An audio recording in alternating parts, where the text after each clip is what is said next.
Samantala, may pinadalang bagong research vessel ang China sa Scarborough Shoal o Bajo de Masinloc, batay sa huling monitoring ng Philippine Coast Guard sa lugar. Nakita rin ng PCG na patuloy ang iba pang aktibidad ng China sa loob ng natural lagoon. May report si Patrick De Jesus. Tinaguriang floating campus ang panibagong research vessel ng China na kasalukuyang nasa Scarborough Shoal o Bajo de Masinloc. Kinomisyon ito noong nakaraang taon lamang sa ilalim ng Tongji University na isa umanong all-weather intelligent oceanographic vessel para sa scientific research at mayroong mga laboratorio. Nakumpirma ang presensya nito sa Bajo de Masinloc sa unang pagkakataon sa isinagawang Maritime Domain Awareness o MDA flight ngayong Huwebes ng Philippine Coast Guard kasama ang PTV News. Isang araw matapos may ulat na wala na roon ang floating platform ng China. Giit ng PCG, hindi otorisado na Pilipinas ang anumang aktibidad ng China. They are justifying their presence because of this marine scientific research.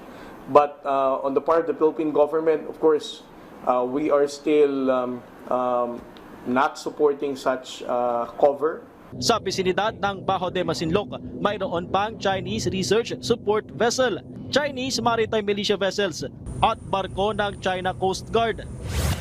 Halos isang oras inikot nitong eroplano ng PCG ang Bajo de Masinloc. Base na rin sa naging kumpirmasyon ng National Task Force for the West Philippine Sea ay hindi na natin nakita yung floating platform ng China na 3 linggong nanatili sa lugar at ginamit umano para sa scientific research.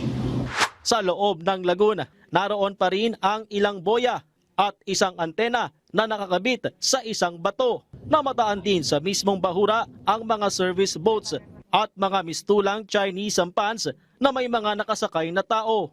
This only started when we first documenting the platform.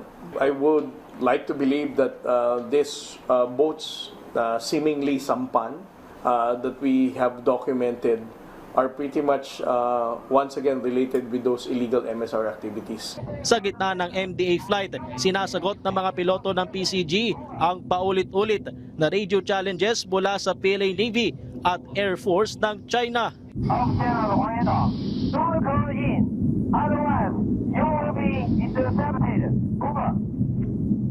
Chinese Air Force, this is Philippine Coast Guard aircraft PCG-2081 and we are conducting routine maritime patrol and we are over.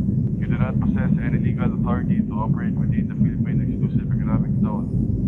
Para kay retired Supreme Court Associate Justice Antonio Carpio, malaki ang posibilidad na okupahin ng China ang Bajo de Masinloc bilang artificial island na idineklara pa nilang nature reserve. Panahonaan niya para sa panibagong arbitration case at sundan ang tagumpay ng 2016 Arbitral Award pabor sa Pilipinas. They can send a bigger platform next time. What else can we do except go legal? So we have to do that, and it should be the DFA that will take the lead. Sakay nitong maritime patrol aircraft ng Philippine Coast Guard mula rito sa West Philippine Sea, Patrick De Jesus para sa Bayan.